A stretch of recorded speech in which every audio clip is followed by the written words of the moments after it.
بسم اللہ الرحمن الرحیم۔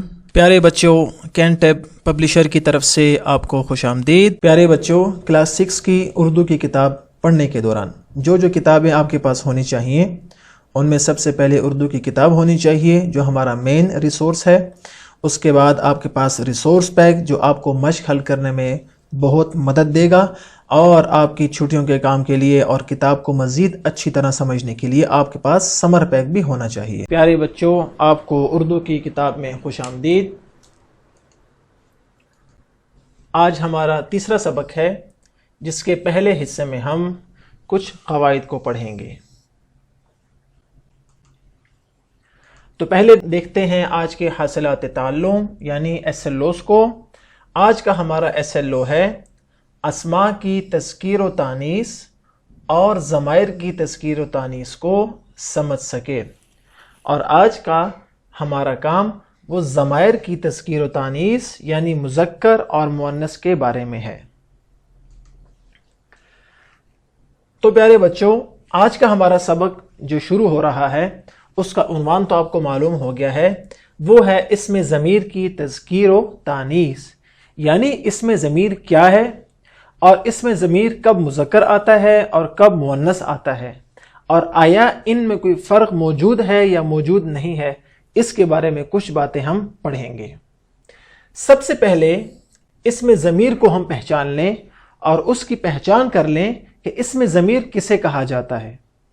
تو یاد رکھیے کہ اسم ضمیر وہ اسم ہے جو بات چیت کرتے ہوئے نام یا اسم کی جگہ لایا یا بولا جائے۔ تو پیارے بچوں، جب ہم کسی کے بارے میں بات کرتے ہیں، مثلا میں کہتا ہوں کہ علی بہت اچھا لڑکا ہے، علی صبح اسکول جاتا ہے، علی گھر کا کام کرتا ہے، علی کرکٹ کھیلتا ہے، علی مسجد جاتا ہے، علی نماز پڑھتا ہے۔ تو یہ بار بار اس کا نام لینے کی ضرورت یہ دراصل جملے کو مشکل اور بوجھل بنا دیتی ہے، لہٰذا ہم علی یعنی جو اس کا نام اور اسم ہے، ہم اس نام کی جگہ اسم ضمیر کا استعمال کرتے ہیں اور ہم یوں کہتے ہیں کہ علی اچھا لڑکا ہے، وہ اسکول جاتا ہے اور اپنا گھر کا کام کرتا ہے، وہ مسجد جاتا ہے اور نماز پڑھتا ہے۔ تو اب ہم نے یہاں پر علی کی جگہ کس کا استعمال کیا؟ وہ کا۔ علی جو کہ اسم ہے، ہم نے اسم کی جگہ اسم ضمیر کا استعمال کیا یعنی وہ۔ اسی طرح اگر ہم بات کریں عائشہ کی کہ عائشہ اچھی لڑکی ہے، وہ اسکول پڑھتی ہے، وہ کھانا کھاتی ہے، وہ نماز پڑھتی ہے، وہ تلاوت کرتی ہے، تو ہم یہاں پر عائشہ کی بجائے وہ کا استعمال کریں گے۔ اس کو کہتے ہیں اسم ضمیر۔ یہاں پر آپ کی کتاب میں کچھ مثال موجود ہے، اس کو دیکھتے ہیں۔ وہ کیا ہے؟ مثلا احمد بہت اچھا لڑکا ہے، احمد چھٹی جماعت کا طالب علم ہے، احمد کے ابو ایک دفتر میں ملازم ہیں، احمد کے ابو نے احمد کو ایک سائیکل خرید کر دی۔ اب یہاں پر دیکھیں احمد کا نام ایک بار، یہاں بھی احمد، یہاں بھی احمد کا نام، یہاں بھی احمد کا نام اور یہاں بھی احمد کا نام۔ تو 2 یا 3 جملوں میں بار بار احمد کا نام آنے سے یہ فقرے کیا ہو جاتے ہیں؟ بوجھل اور بھاری ہو جاتے ہیں۔ تو ہم ان کے بوجھ کو کم کرنے کے لیے کیا کرتے ہیں؟ نام کی بجائے اس میں ضمیر کا استعمال کرتے ہیں اور ہم کہتے ہیں وہ چھٹی جماعت کا طالب علم ہے، اس کے ابو، احمد کے نہیں، اس کے ابو ایک دفتر میں ملازم ہیں، اس کے ابو نے احمد کو نہیں اس کو ایک سائیکل خرید کر دی۔ اب یہاں پر ہم نے اسم کاٹ دیا اور اس کی بجائے ہم نے یہاں پر اسم ضمیر کا استعمال کیا تاکہ فقرے کو بوجھل ہونے سے اور بھاری ہونے سے بچایا جائے۔ اب یہاں پر دیکھیں احمد اچھا لڑکا ہے، وہ چھٹی جماعت کا طالب علم ہے، اس کے ابو دفتر میں ملازم ہیں، انہوں نے احمد کو سائیکل خرید کر دی۔ اب یہاں پر وہ، اس کے، انہوں اور یہ ہیں وہ اسم ضمیر جو کہ احمد کی جگہ استعمال ہوئے ہیں، وہ، اس اور انہوں۔ اب یہ اسم ضمیر جو ہیں وہ نام کی جگہ یعنی اسم یعنی احمد کی جگہ استعمال ہوئے ہیں۔ یہ تو ہو گیا اسم ضمیر۔ اب جو پتہ کی بات اور بہت ضروری بات آپ نے سمجھنی ہے پیارے بچوں، وہ یہ ہے کہ اردو ضمائر میں تذکیر و تانیث کا کوئی فرق نہیں ہوتا، یعنی مذکر کے لیے بھی وہ استعمال ہوتا ہے اور مؤنث کے لیے بھی وہ استعمال ہوتا ہے۔ اسی طرح مذکر کے لیے اس اور مؤنث کے لیے بھی اس کا استعمال ہوتا ہے۔ اسی طرح مذکر کے لیے بھی انہوں کا استعمال ہوتا ہے اور مؤنث کے لیے بھی انہوں کا استعمال ہوتا ہے۔ جیسے ہم نے یہ مثال جو پہلی دیکھی تھی کہ علی اچھا لڑکا ہے، وہ اچھا لڑکا ہے، عائشہ اچھی لڑکی ہے، وہ اچھی لڑکی ہے۔ علی مذکر ہے، اس کے لیے بھی وہ کا استعمال ہوا، اور عائشہ جو کہ مؤنث ہے اس کے لیے بھی وہ کا استعمال ہوا۔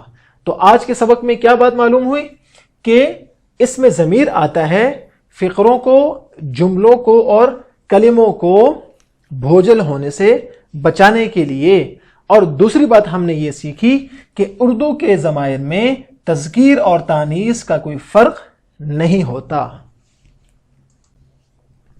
اب ہم چلتے ہیں اور ان سوالوں کی مدد سے اسم ضمیر کو مزید اچھی طرح سمجھنے کی کوشش کرتے ہیں۔ پہلا سوال کیا ہے؟ سارا کی بہن نے سارا کو تحفہ دیا۔ اب یہاں پر سارا کا لفظ دو مرتبہ آ رہا ہے، ایک یہ اور دوسرا یہ۔ اب ہم اس اسم کی جگہ اسم ضمیر کا استعمال کریں گے، اور اس کے لیے ہمیں 4 جوابات دیے گئے ہیں، جن میں سے ایک درست جواب کا ہم نے انتخاب کرنا ہے۔ پہلا ہے اسے، اس، انہیں اور تم۔ یہاں پر کیا آئے گا؟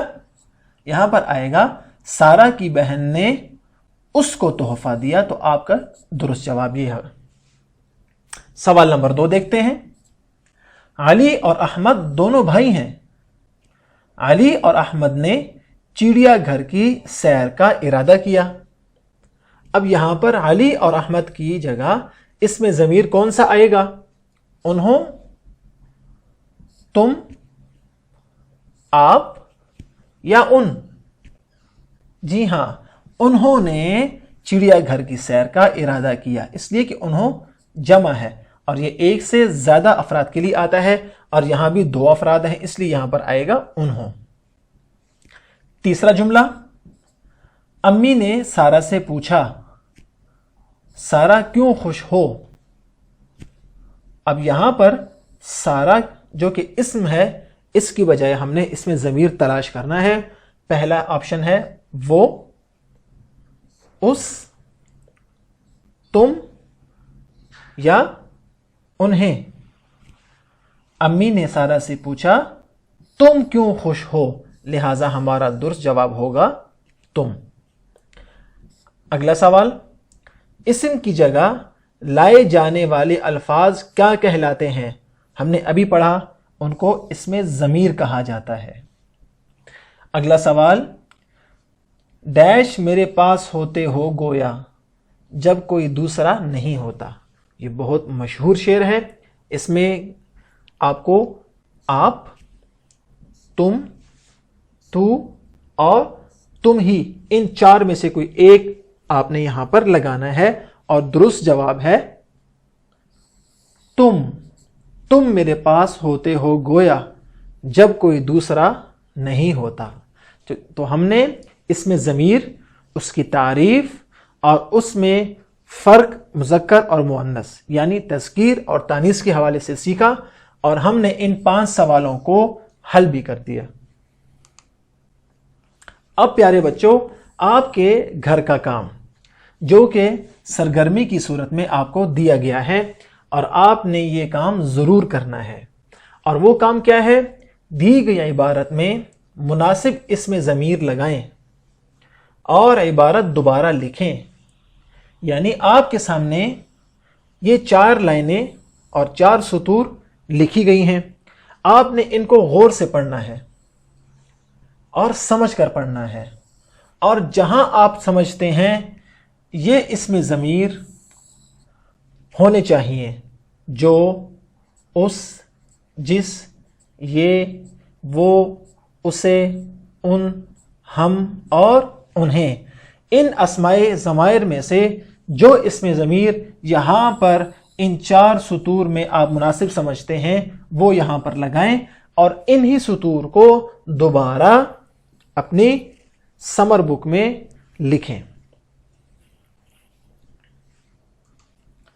اور دوسرا گھر کا کام جو کہ آپ کی کتاب سے متعلق ہے وہ ہے کہ آپ نے سبق صحت کا راز پڑھنا ہے، اور اس میں اسماء ضمائر یعنی وہ، اس، ہم، آپ اور تم، ان کی آپ نے نشاندہی کرنی ہے، اور جیسے میں نے دائرہ لگا کر ان کی نشاندہی کی، آپ نے بھی اسی طرح جہاں جہاں پر یہ اسماء ضمائر آپ کو نظر آئیں آپ نے اسی طرح دائرہ لگا کر ان کی نشاندہی کرنی ہے، اور اس طرح آپ سبق پڑھنے میں بھی کامیاب ہو جائیں گے، اور آپ کو اگلے سبق سے پہلے کی تیاری بھی خوب ہو چکی ہوگی۔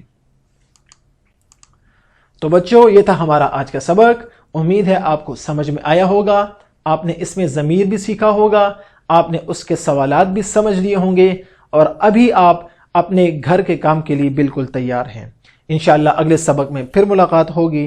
اللہ حافظ۔